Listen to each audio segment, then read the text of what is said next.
Welcome inside the Fantasy Stock Exchange. Danny and Bush coming at you with another hot commodities episode. We're continuing our series that we started last Thursday. So this time we are up with the AFC West. If you missed the AFC North, which was last Thursday's, go check that out. If you missed the AFC South, which was Tuesday's episode, go check that out as well. So we're starting with sleepers, values, busts, league winners, and bounce back players in our division superlatives for each division. We picked one player from whatever team in that division. So Danny, how are you doing today? Doing well, doing well. Yeah, we're ready to attack this AFC West. Obviously, a lot of people know this is a very wealthy division, especially from one team in particular in terms of fantasy assets. I mean, we know what the Chiefs got: number one quarterback, top 3 wide receiver, number 1 tight end. But let's dive into the overall again, as you mentioned, the bust, the sleepers, all those types of candidates in this division. But yeah, anything else you want to add, or let's get into this? No, I think we're good to go. Why don't you kick us off with your first sleeper? Yeah, before I do that, though, let's hit the intro.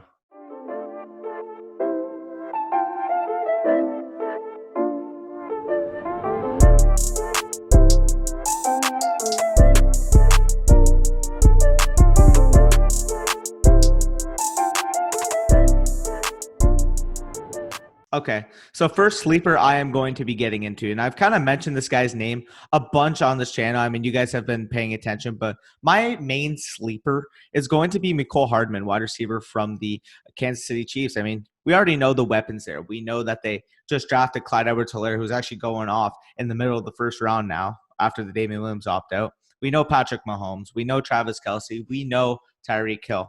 Now, I'm going to get into Mecole Hardman and why he could actually be a sleeper type in your format. So he's currently going off the board as your wide receiver 47 and half PPR formats. I'm just here to tell you why that's both a value and an upside play at that current ADP. So, I mean, we know the narrative on Mecole Hardman at this point. I mean, he is an uber efficient receiver in that offense. And if you're breaking down the numbers, he was first in yards per reception across the NFL, first in yards per target, third in target separation, first in quarterback rating when targeted, and my favorite, first in fantasy points per target. Now, I broke this down when we talked about it last time, but his touchdown percentage per target is absolutely insane. So I mentioned only 41 targets last year, yet he had 6 receiving touchdowns. 14.6% of his targets went for touchdowns. And since he only had 26 catches, 23.1% of his catches went for touchdowns. Now, we know how efficient Tyreek Hill is, yet his conversion rate was only 11%. So that just kind of gives you like a glance at how efficient Mecole Hardman was with that low target sample. Now, people are going to say, well, how can you necessarily project a big increase in volume? And I'm here to say, I'll be honest. You can't necessarily say, oh, he is guaranteed to increase in volume next year. That's why he's a value. No, taking a guy like Mecole Hardman is kind of taking the chance on a natural progression from a second-year player. Now, we get it. I understand it. Projecting more than 41 may be tough, but the way I look at it is Sammy Watkins was able to get 90 targets last year. And quite frankly, if Mecole Hardman is still producing at that efficient rate that he was last year, obviously not to the degree because we don't expect a receiver to repeat that year in and year out. But if he's able to produce at that efficient rate, I mean, 90 targets from the wide receiver 2 is more than fine, especially even though Watkins missed a couple games. Now, this is going to be hard to do because obviously you don't want to take efficiencies on 41 and project it to 90, as I mentioned before. But if you're taking Watkins targets and you were to use efficiencies from Hardman last year, 57 for 1,181 and 13 would be the stat line. So he's currently going off the board as a wide receiver 47.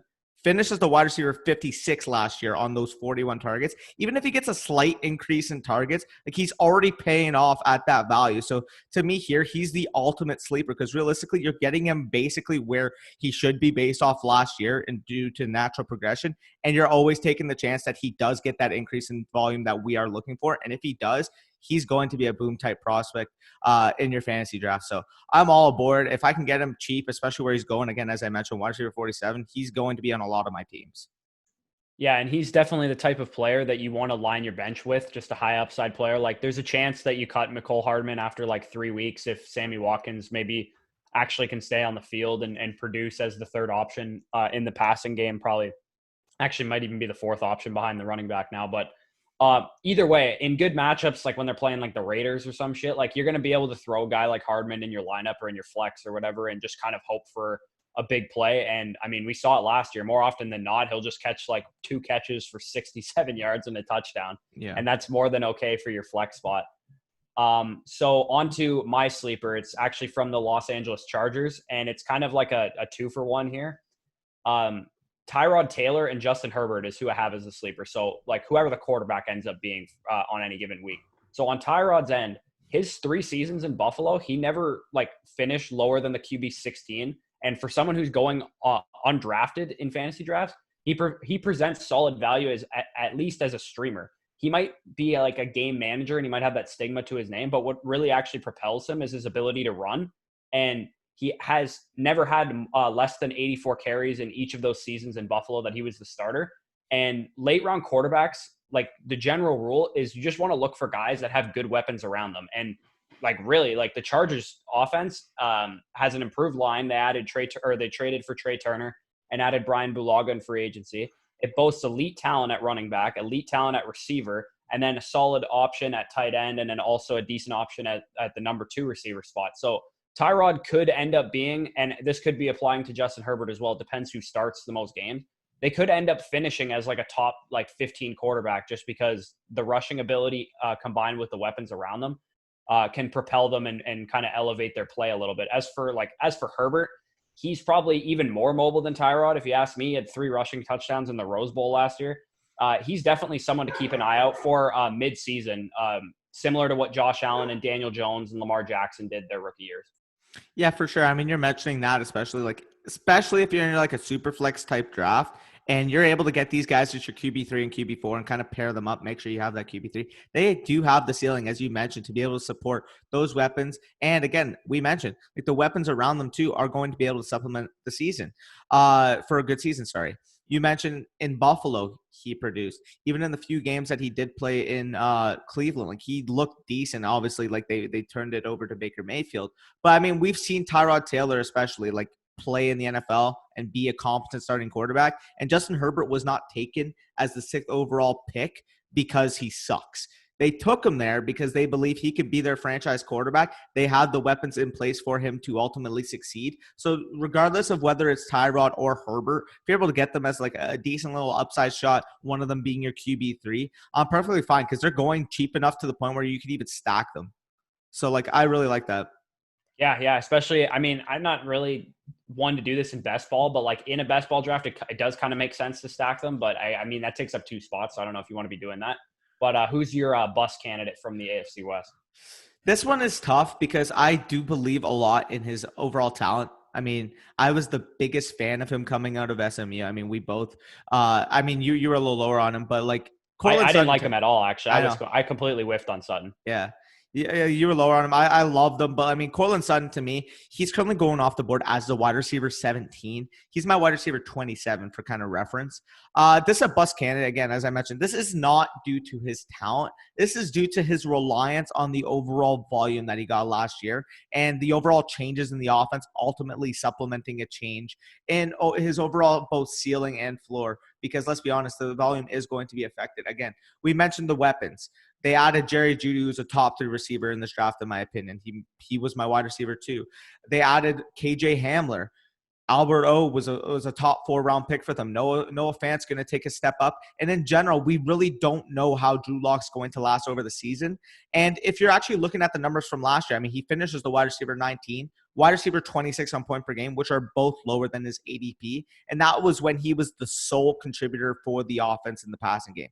If you're looking at last year's volume stats, 26.1% target share, which was 8th league-wide, 95.5% snap share, 10th league-wide, and his dominator rating, so like his overall like production, his receiving production in terms of like what he did versus like the overall offensive landscape. So like basically his percentage of the overall team's receiving production was 35.1%, which was 6th in the league. So I mean, that's clear. That's a clear volume play, in my opinion. Yes, we expect Drew Lock to take a step up, but realistically here, he's not a lock, little pun there, to really take that step up into that top 15 range, ultimately to be able to support all those weapons and giving them the relative volume. So for me here, I mean, yes, Noah Fant was there last year. People are going to say, okay, he did it with Noah Fant last year. Noah Fant was not considered the top 15 tight end going into last year that he is now. He's a second-year athletic tight end who took him a while to get used to the NFL. And we saw down the stretch that he was able to produce. Now we expect it for a full season. As I mentioned, Jerry Jeudy, KJ Hamler. I didn't even talk about the changes in terms of offensive coordinator getting used to a new playbook, not to mention the addition of Melvin Gordon, who has both the ability on the goal line and in the receiving game to really supplement some production in that regard. So, I mean, overall, again, I mentioned I love the talent of Courtland Sutton. It's just his wide receiver 17 makes no sense to me because A, the production last year didn't even equate to the wide receiver 17, and B, just the overall change in the landscape really makes no sense because to me, that's his ceiling. Like you would be drafting him at his absolute ceiling to be drafting him where his current ADP is, while his floor is just so much lower again from that decrease in volume. I don't know if it's necessarily a ceiling. I would say his ceiling is probably like top 12, like wide receiver 12 or something, but like it isn't much higher. Like his ceiling isn't much higher than wide receiver 17. I definitely agree there. And yeah, like we saw the splits with Locke. He was actually much better with Joe Flacco, which I mean, Joe Flacco gets ripped on a lot because he's not very good, but I mean, he was able to support Courtland Sutton and Drew Lock as much as we can get excited about him. To support the amount of fantasy options that we're expecting him to support is a little unrealistic. So I wouldn't be surprised if one or two of these guys disappoint. I expect Sutton to be one of those guys and potentially Fant to be another one. I agree. I mean, you're looking at it right now. Again, that wide receiver 17, that's currently ahead of guys like Juju Smith-Schuster, DJ Chark, Terry McLaurin, Robert Woods, according to Fantasy Pros right now.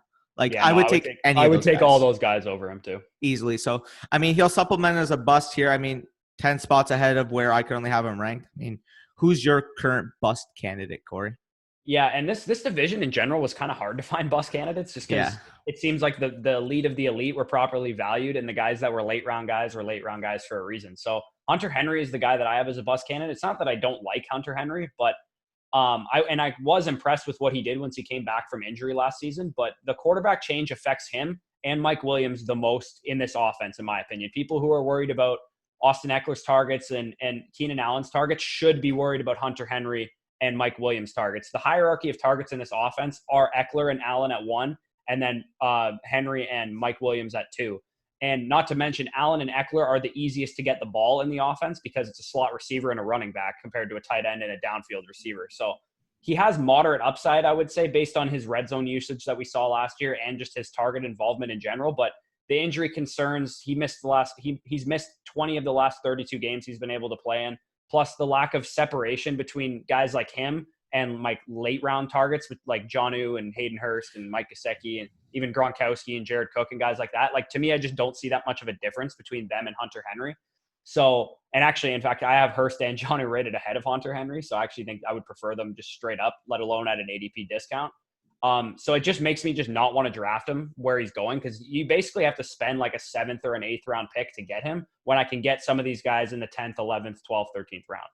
Yeah, I fully agree. Ben, again, as you mentioned, those first two names, especially Jonnu and Hurst. I mean, I literally Hurst is a little bit closer in ADP than some of the other guys. You have to spend like an 8th or a 9th round pick to get him, but I still would take him like miles ahead of Hunter Henry. Agreed. I mean, I mentioned that. Like, those are all guys kind of in the same tier. And guys, especially Hurst. Hurst is my tight end 6 right now. Henry's, I think, my tight end 9 currently.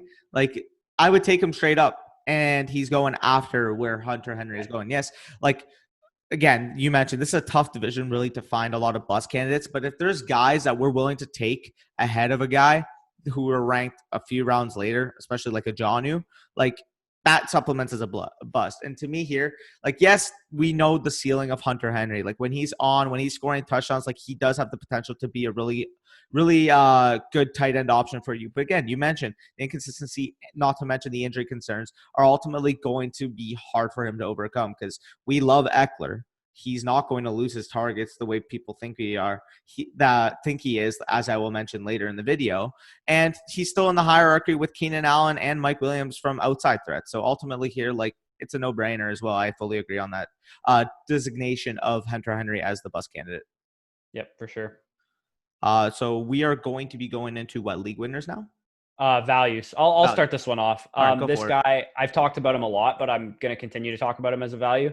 So he reported it's Henry Ruggs, by the way, wide receiver for the Las Vegas Raiders.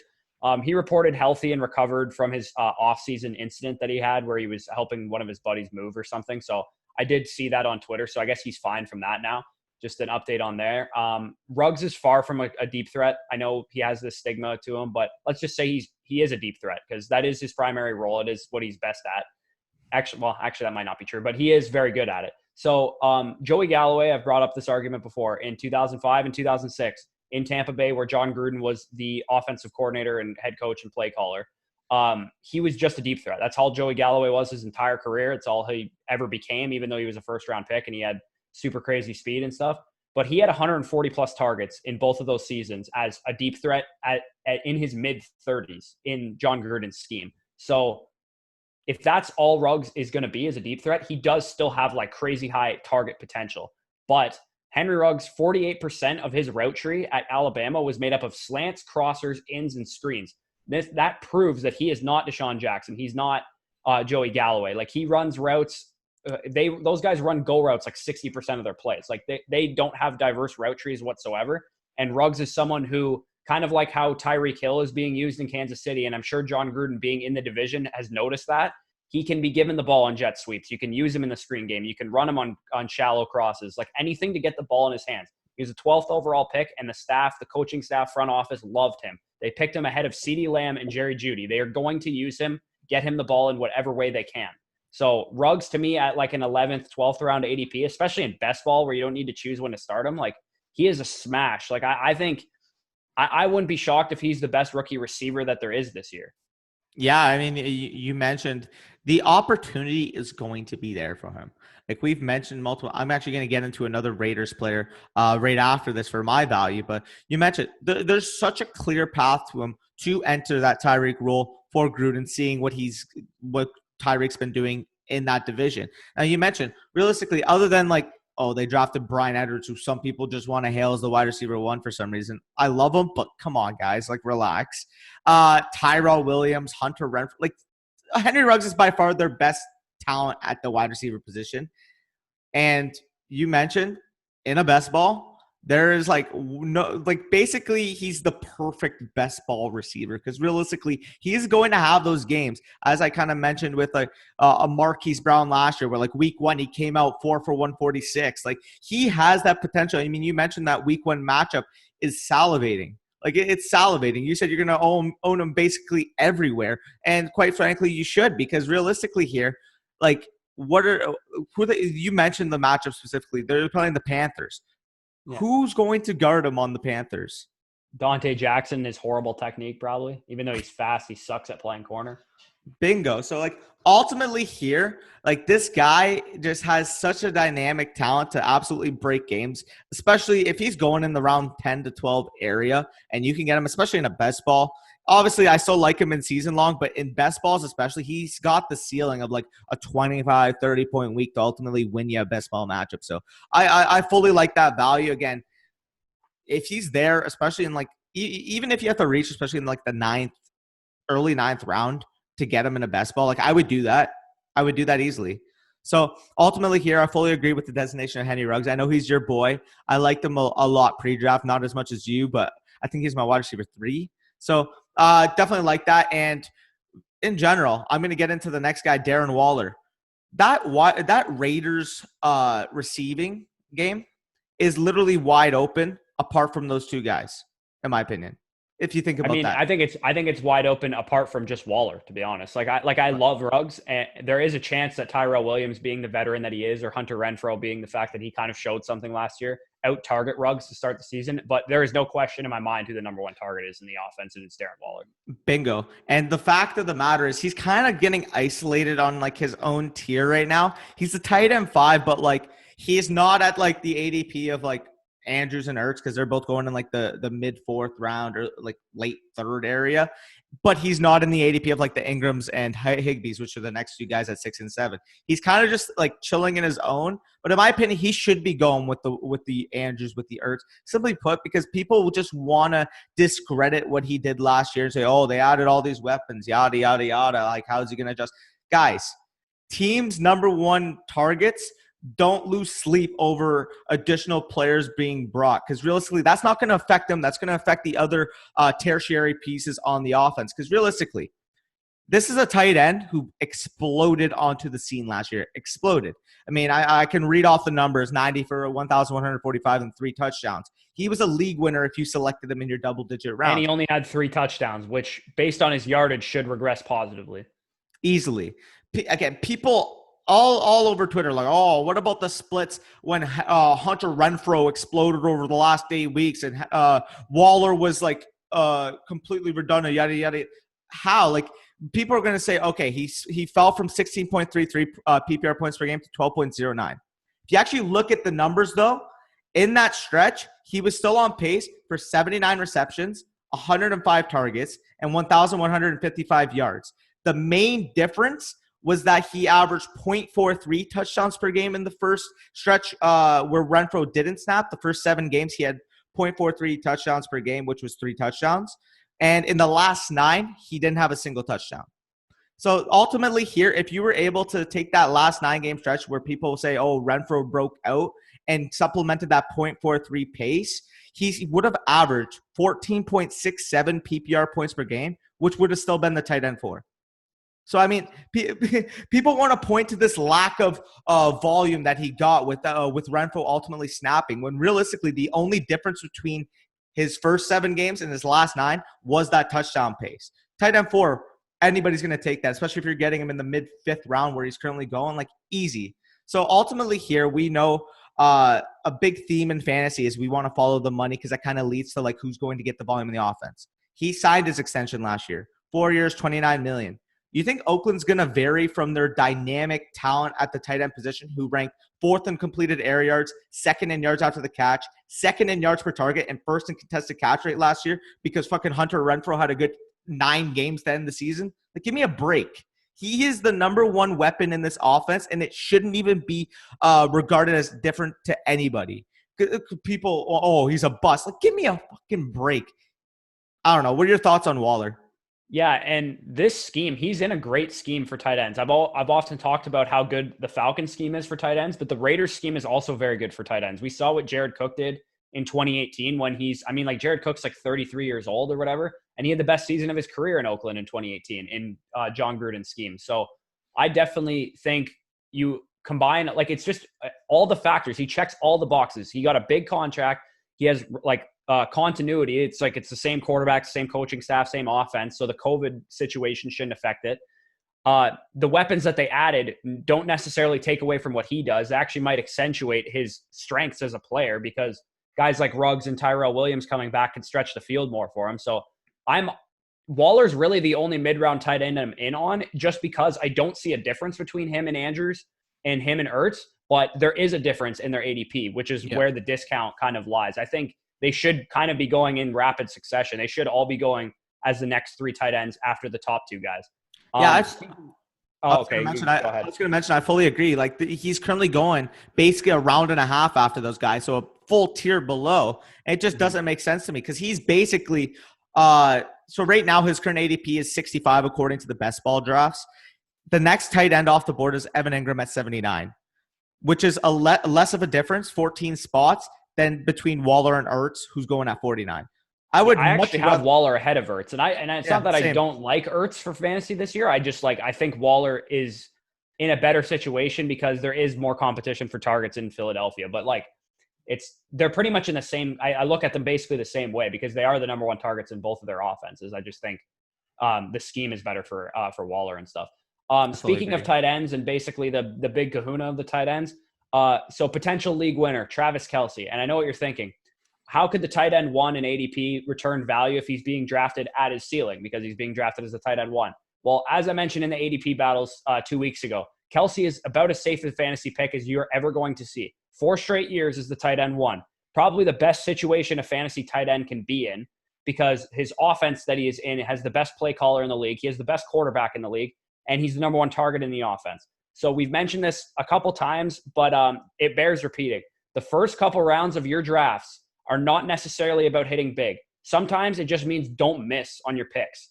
And again, the cliche is you can't win your draft early in the rounds, but you can lose it. Well, you can kind of do both because if you hit on your first 3-round picks, chances are you're going to be a playoff team just because you're going to supplement the rest of your roster with waiver wire ads and trades and all that stuff. But Travis Kelce has basically not busted in fantasy the last 4 years because of where he's being drafted. And he was one of 4 players last year who was on 15% or more of fantasy championship rosters based on players who were drafted in the first 2 rounds. So again, that's pretty hard to do, to be on championship rosters when you have that early of an ADP. You have to really hit big for that to happen because people like invested heavily in you. So the other 3 guys were CMC, Derrick Henry, and Michael Thomas. Like all these guys were really good last year, including Travis Kelce. And not to mention, he has positive touchdown regression coming as well. Mahomes was hurt for a couple games. Mahomes faced his own positive or negative touchdown regression. Like Travis Kelce should be a pretty safe projection for 8+ touchdowns, just given the situation he's in. And his floor is a top 3 tight end. Like there's no way he finishes lower than a top 3 tight end if he stays healthy, in my opinion. And his ceiling, as I mentioned, is outrageous because of the touchdown upside that the offense he plays in and the quarterback he plays with present. He could have like an outlier, like 14, 15 touchdown season. Like it is possible for Travis Kelce to have something like that happen.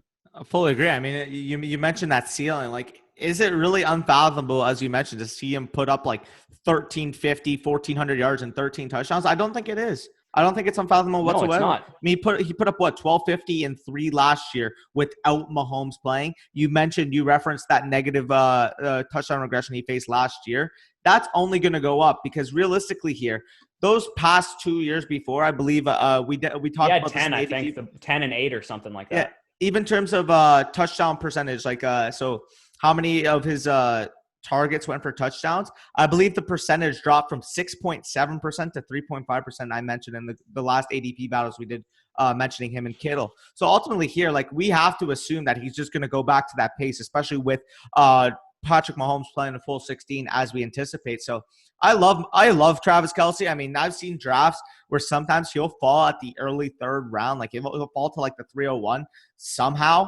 And if you have the 301 and you locked up McCaffrey, you probably locked up another running back or a top receiver there, and you could lock up Kelce, like you're guaranteed at the minimum 2 players who are going to finish number 1 at their positions, if you think about that.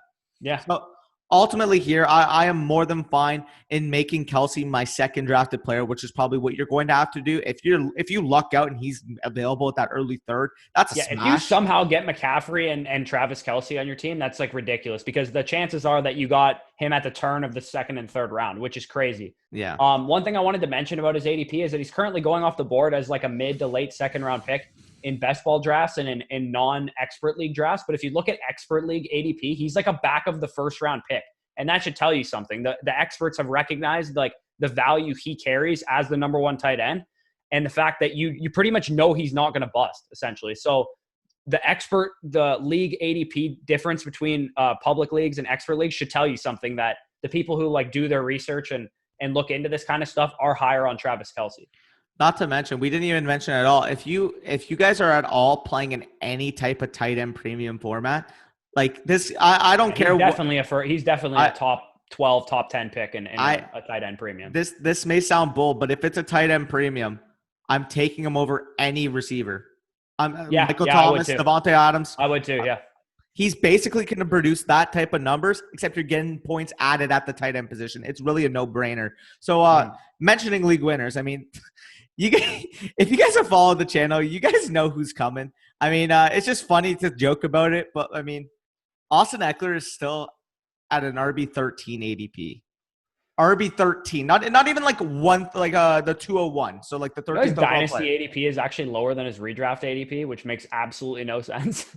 Yeah, he locks up a contract now. Locks up a contract and he's a young running back and his dynasty ADP is lower somehow. Oh, it makes no sense to me. So just for reference again, Corey, I believe he's your RB6, RB7 as well? RB6. Yeah, he's my RB7 too. So we're both like extremely we view him basically as a top 8 overall selection, pretty much. Yep. He's currently being taken at the 24th overall pick according to Fantasy Pros ADP. It makes no sense to me. Like in general, maybe if his ADP rose a bit, what is it going to take one yoked picture of him for people to actually realize he's big enough to carry a workload? Get the fuck out of here. This guy was RB2 last year without Melvin Gordon, RB10 with. So where are people getting RB13 just boggles my mind. So again, they're raising the ADP of guys like Kenyon Drake and Miles Sanders. And while I like those guys, they are so risky. Like, for sure. I mean, Sanders especially, I really like, but no fucking chance in hell I'm taking him over Austin Eckler. I mean, if you're looking at it from just a pure volume standpoint, because people want to bring up volume. Oh, maybe he's not going to get the volume, yada, yada, yada. 204 vacated total touches last year from Melvin Gordon in the 12 games he played. Do we really think the incumbent Justin Jackson or a mighty fourth-round rookie and Josh Kelly is going to take up all those 204 touches? Bitch, please. Like, it's fucking Austin Eckler's role. So people making these false narratives just piss me off. So again, people want to say, oh, but Phillip Rivers is the dump-off king. Tyrod Taylor won't do that nearly as much. 35% of Austin Eckler's snaps last year were in the slot, which was second behind Tariq Cohen. 28.7% target share while in the slot, first among running backs. And not to mention, it actually wasn't close, too. His target share while in the slot. Not close. And not to mention, you tweeted this out recently. In 2016, when Tyrod Taylor was the starting quarterback for the Bills, they threw to their running backs 20% of the time in 2016, which ranked 11th, 27% of pass plays in 2017, which ranked 5th. So this false narrative that Tyrod doesn't dump it to his running backs, it's just a fucking – it's a lie that people want to cling on to because they don't want to believe in Austin Eckler because he doesn't fit the natural narrative of a bell cow type back. And in that tweet too, Philip, you got to think about it. Phillip Rivers had both Austin Eckler and Melvin Gordon in 2017. Bingo. Well, Tyrod Taylor just had Shady McCoy. So they had two pass-catching running backs in Los Angeles and still had a lower percentage than the Bills did. And so you guys have heard the whole argument on why Austin Eckler is a league winner. And if you guys need any more proof, do you guys just want to hear it from Eckler himself? I'll put the tweet or the reply on the screen. It's actually a reply that he had to the fantasy football counselor, a notorious figure in our community, if you guys didn't already know. But I'll just read it off for you guys. So Austin Eckler himself said, "I see what you're saying. However, I feel that your stance is very close-minded," which is exactly true. Fantasy is about efficiency, and I think he meant to say consistency. But just because I will not get the ball handed off to me 260 times doesn't mean I can't make a significant impact. You forget, line up all over the field. 30%, as I mentioned, 35% were not in the backfield. So, I mean, you guys can read the rest of it. I'm not going to read the whole thing because, I mean, you guys can see it. But, man, like, you heard it from him himself. Like, guys, how is he going off outside the top 12 running backs? It makes no sense. I rest my case. Yeah, I definitely totally agree. And I tweeted this out a long time ago. I'm trying to find it as well. And it was about how a touch to Austin Eckler is just worth way more than it is to like guys like Todd Gurley and David Montgomery and guys that we perceive to get more value. Basically, 6.88 yards per touch is Austin Eckler's career average, and he had 6.9 in 2019. Therefore, a touch to Austin Eckler is worth more by percentage than these running backs. Gurley had 4.2 yards per touch last year. So an Austin Eckler touch is worth 64% more than a Todd Gurley touch. Le'Veon Bell, 72% more. David Montgomery, 72% more. Joe Mixon, 50% more. So, yes, Austin Eckler is going to get less volume than these guys. I'm not denying that. But those touches are worth way more to Austin Eckler than they're worth to those other guys. I mean, you literally just mentioned it. 6.9 yards per touch last year. So basically, without factoring in reception totals like PPR formats, you're basically getting almost 0.7 of a point every time he touches the ball. Keep that in mind, guys. Even if he gets even if you want to say, oh, he's only going to get 15 to 17 touches per game, those touches are worth way more. That's a baseline of basically 12, 13 points. It's not hard. It's math. Austin Eckler had 0 rushing touchdowns once Melvin Gordon came back from his holdout last year. So if any regression that people assume is going to happen in the passing game are probably going to be offset by the fact that he has way more rushing touchdowns than 3 this year. And it's funny that people don't know what regression means because like, oh, his yards per touch, it's gonna negative regression. Like his career average is what you said, 6.6? 0.02 less than what he had 6.88. Like people are, he's gonna go to 5.8 because that's Adrian Peterson's career average or something that makes no sense. Anyway, let's get off Austin Eckler. Everyone knows we love him. We pick him in every single mock draft that we do. So, bounce back player.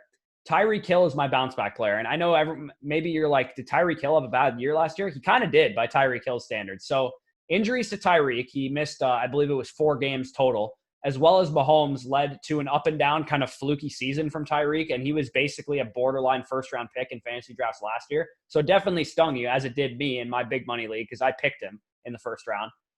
He was still his 2018 top 3 receiver form when he was on the field. But the problem is he played in 12 games, but in the 10 games, he appeared in more than 50% of the snaps because he played less than 20% in week 1 when he first got injured. And I believe in like week 9 or something when he tried to come back and got injured again. He left early in those games. So he had 10 games total. He averaged 8.5 targets per game in those 10 games, 136 target pace, 84.4 yards per game, which is a 1,350 yard pace. And then 0.7 touchdowns, which is 11.2 touchdown pace. So he like that. Those are elite numbers. Like those are elite receiver numbers. And again, this was despite Mahomes being banged up himself. He wasn't even healthy. Yeah. And as we mentioned with Travis Kelce, he faced some negative touchdown regression himself. So Hill, to me, remains the most feared receiver in the league. In fantasy, in the NFL, like defensive coordinators scared shitless of this dude. And he's connected to the right arm of the NFL's best quarterback and the $500 million man. If they are on the field together, he is a lock for top 5 receiver. Like there is no way he's not a top 5 receiver if him and Mahomes are both on the field. And he also, in my opinion, is a lock for double-digit touchdowns if him and Mahomes are both on the field. And if, as mentioned this before, if you play in any kind of league like my league is, where you get bonuses for huge plays, like 40-plus yard touchdowns, he also gives you that uptick in that kind of production because guys like Michael Thomas and Devontae Adams don't necessarily get those kind of plays. I mean, yeah, you mentioned in terms of touchdown basis especially. Realistically, if I were to bet like my 3 favorite receivers, or not my 3 favorite receivers, but my 3 favorites to lead the league in touchdowns next year in terms of receiving touchdowns, Devontae Adams, Tyreek Hill, Kenny Golladay. It's going to be one of those 3. Those are my 3 top bets. Realistically, because who else? I'd probably throw a tight end in there. I'd probably throw either Andrews or Kelce in there too. That's fair. Okay, top 4. It's one of those 4. But realistically, that's such a good floor to have. I mean, Tyreek Hill, you mentioned, is attached to the best quarterback, maybe potentially, maybe premature, maybe in NFL history. Like he is that talented. We saw 50 touchdowns from the guy in his second year in the league. First year starting all 16. Last year, off year, only had 26 touchdowns. His number 1 receiver's back. He still has Travis Kelce. Patrick Mahomes is healthy. That team is going to produce fireworks once again. I mean, realistically, if Patrick Mahomes is playing a full 16 games, are we really expecting less than 35, 40 touchdowns from the guy? Like, realistically? Yeah. I don't see it. An underrated part of fantasy football, and no one ever talks about this, is I love watching my players play. And it is so fun owning Tyreek Hill. Like, Tyreek Hill is so fun to own because you know you're never out of the game. You can go into Sunday Night Football expecting that you're down like 28 points or whatever, and you have only Tyreek left to play, and you can win the game still because it's happened to me from the inverse perspective. So Tyreek Hill, owning him in fantasy, we're not the typical dudes on Twitter that don't even watch football. Like we want to watch our players play fantasy as well. And having Tyreek Hill or any part of the Chiefs offense or any part of the Ravens offense, like any part of these elite offenses is just fun to have on your fantasy team too. So that's like an underrated part of fantasy football that I don't think anyone ever mentioned. Exactly. And like Tyreek Hill is one of the most exciting players to watch in the entire NFL because realistically, when he's on, when Mahomes is on, could we really like not expect a 200-yard, 3-touchdown game? Like that's in the realm of possibility, which is just he might get a punt return touchdown or 2 a year too, which is underrated if you can also get points for that because he does return punts in games or in situations where they need big plays or a spark or whatever. So exactly, maybe not so much anymore with Mecole Hardman there, but I still think they would use Tyreek Hill if it was like a big time like punt return. So on this episode, we kind of mentioned we have Tyreek Hill and Tyreek Hill Light. So keep that in mind. And we apparently just love the Chiefs because we have like their entire offense on this episode. Rightfully so. They're an elite offense. So we have 2. Why don't you get into your bounce back player? Huh? Yeah, I'll get into that. We have 2 Tyreek Hill Lights actually, in Henry Ruggs and Mecole Hardman. Yeah. Hey, we love speed, but going to my bounce back, maybe this is kind of a cop-out pick because he still played 12 games last year. But I mean, Melvin Gordon did hold out, so I kind of included it as a bounce back because we expect him to not hold out this year. Obviously, he got paid and ultimately play the full 16 when he's healthy. So as I mentioned, he did get paid 2 years, $8 million per year average contract he signed with the Broncos after leaving the Chargers. Actually, picked both Chargers teammates from last year as my running backs. But going into it, I mean, we're talking about his skill set. In his 5-year career, he's only played 20 what's it called? He's proven that he's a goal line back over his 5-year career, sorry. In the last 23 games, he has 15 total touchdowns from inside the 20. Keep that in mind. Yes, Philip Lindsay has proven to be an efficient goal line back as well. But, I mean, I expect Foley Gordon to tack into that and basically make Royce Freeman obsolete from inside the 20-yard line. So, I mean, if you're talking about it, Pat Shurmur was hired this offseason. Comes from the Giants, comes from the Vikings. I mean, he's been around the league.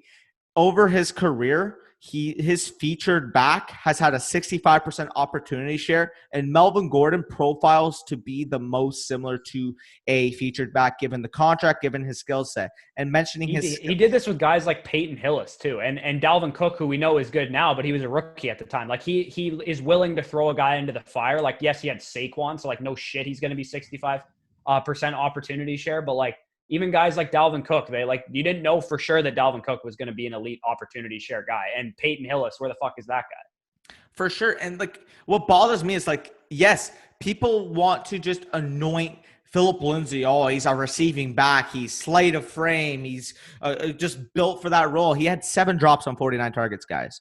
Melvin Gordon is a better receiving back than Philip Lindsay basically will ever be. Fun stat. He was actually worse. He had a worse PFF receiving grade than Kalen Ballage last year. And if you guys saw that GIF on Twitter of Kalen Ballage basically ducking from a pass, I mean, you'll know that's bad. Worse PFF grade than Kalen Ballage as a receiver. And so did Todd Gurley also, just for the record.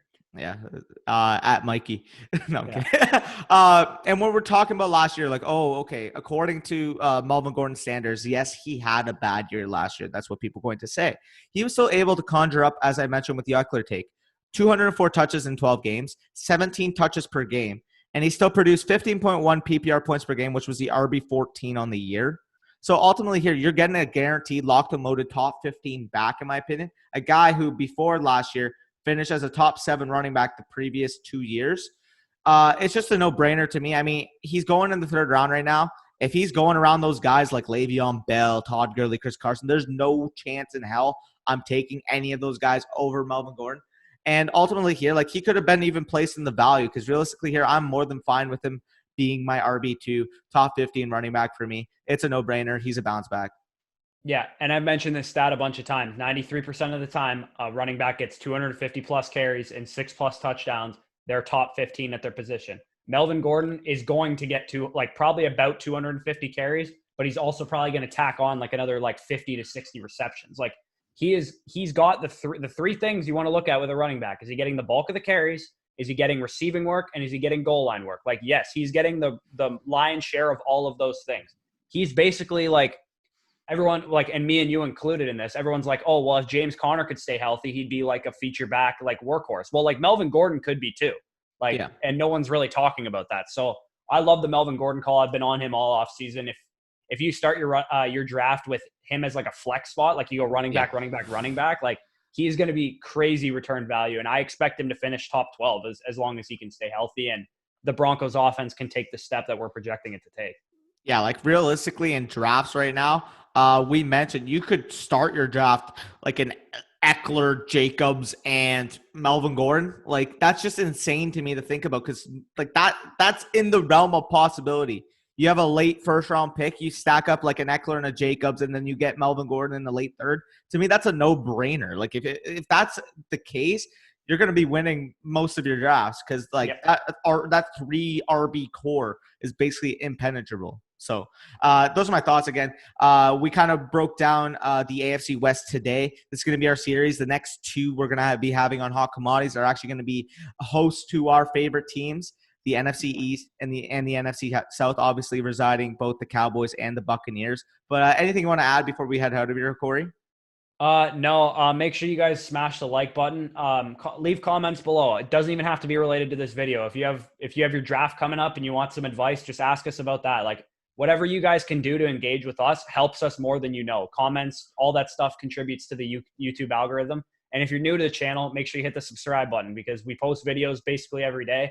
And we're coming at fantasy from a little bit of different angles. We're not giving you the typical videos that everyone else is doing. We're not doing 16 different mock drafts every single week. We're trying to give you more kind of in-depth content that you can actually listen to and enjoy listening to. So one last thing I want to mention too is join the Discord and purchase the draft guide. It's super cheap. Anything before we get out of here, Danny?